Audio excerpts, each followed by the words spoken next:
Today is the last day that you are going to be stressing out over being pregnant.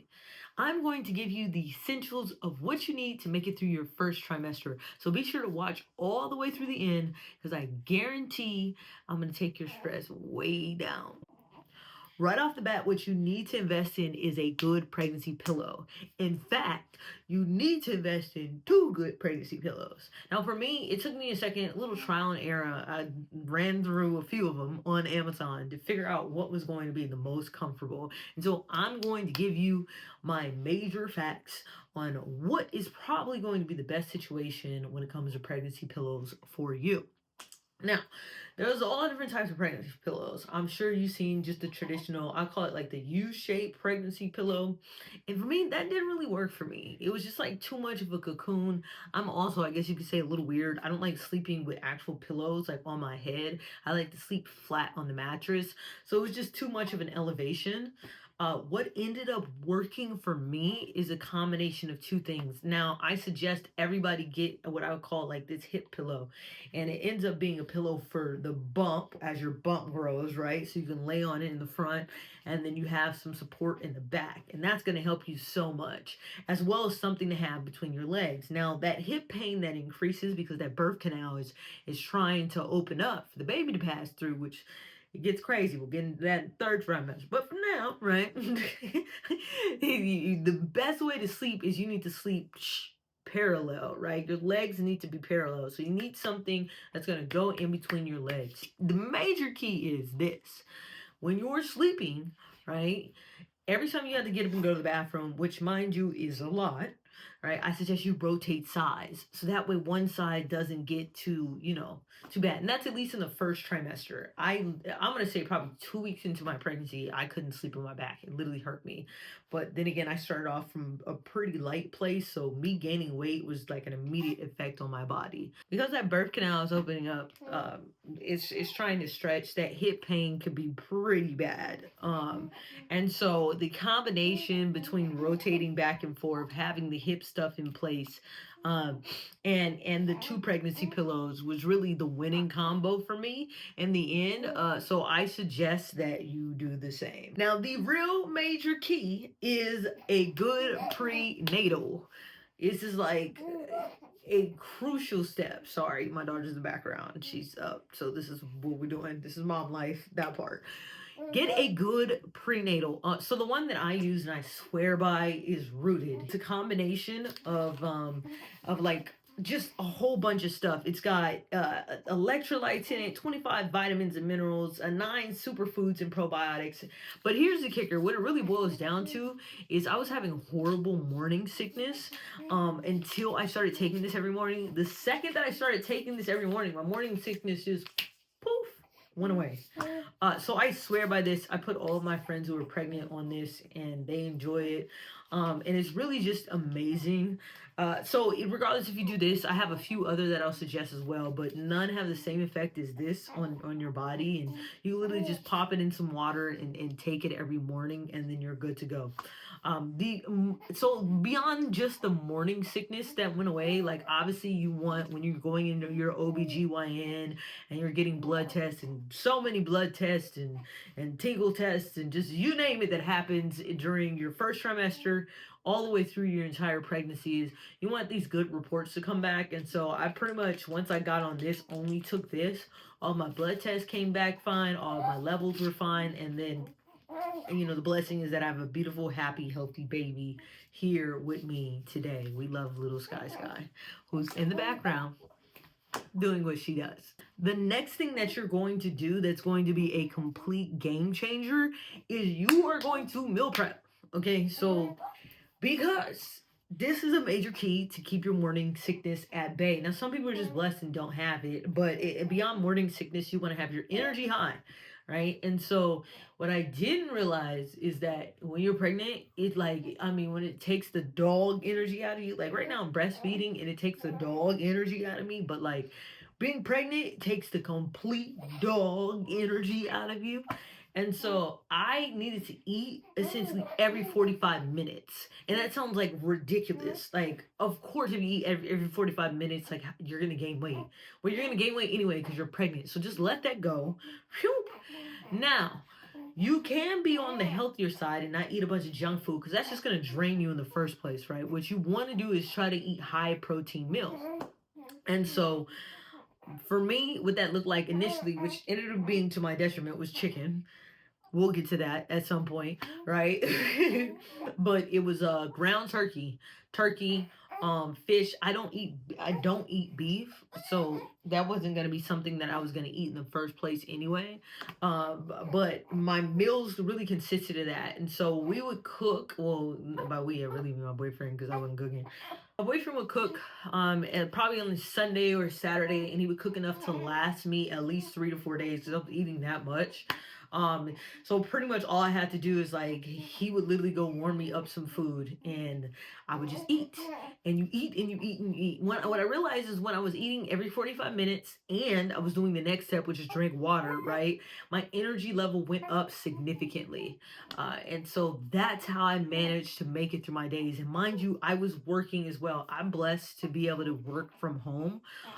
But still working a full-time job, still have responsibilities, right? And then you have to make it through the day. So the last thing that you want is to have to run to the store, which was used to be literally an absolute piss off because we ran out of food that was already cooked. Not only that, if you're like me, you don't have unlimited funds. So you're on a budget. So you don't want to run up the budget on that when you know you're gonna have to spend a bunch of stuff on stuff for the little one, right? So thus meal prep. We already talked about eating every 45 minutes. In addition to eating every 45 minutes, what I suggest you to do is drink water. So much water. You're already gonna have to get up and use the bathroom a bunch of times. You might as well be hydrated in the process. Okay, in addition to eating every 45 minutes, you're going to have to drink so much water to make it through the day. Even when you feel hydrated, you're gonna feel dehydrated again soon. So what I suggest, like for me, I'm a normal water drinker. So me non-pregnant, right, and non-breastfeeding, which is another story, right, is probably about 4 water bottles a day. So I suggest you double that and you need to hit around 8 water bottles a day, which sounds maybe ridiculous, right? Depending on your size. It doesn't matter. You're gonna have to drink a bunch of water. Now, this right here is an underrated tip. Some of you might already have this under control, but a lot of people don't think about this until it's too late. What I need you to do, which is a major key, especially in your first trimester, we can make changes, right? We can do what we need to do to get it did. I need you to research your insurance. If you already have insurance, great. That's what we want. Research what your insurance covers during your pregnancy. If you can't find it online, call them up, right? And figure it out to a T. Because the last thing you want is to make it all the way through, drop the baby out, boom, in the hospital. Now you got a big old hospital bill, and it could have completely been avoided had you been able to upgrade your insurance, right? Switch to a different insurance, or just go to a hospital that covers your charges the way it needs to be. So, nonetheless, I need you to stop what you're doing and research your insurance.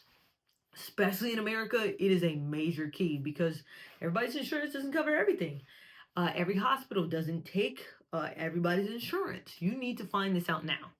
Once you do that, right? Once you research your insurance, I think it's always, forward thinking, backwards motion. So, what I mean by that is, okay, we know what we have, and if you're happy with that insurance, then great. I need you to figure out where you want to go for your OBGYN. As soon as you know you're pregnant and you've decided that we're moving forward with this pregnancy, your next step is to figure out when we get into our OBGYN and what that appointment is going to be, get an official pregnancy test.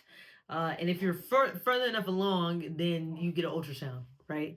And so what I did when I was thinking about my OBGYN is I worked backwards. I wanted to go to a specific hospital. If you are in the Southern California area, I suggest you get to Hoag. I swear by them for several reasons.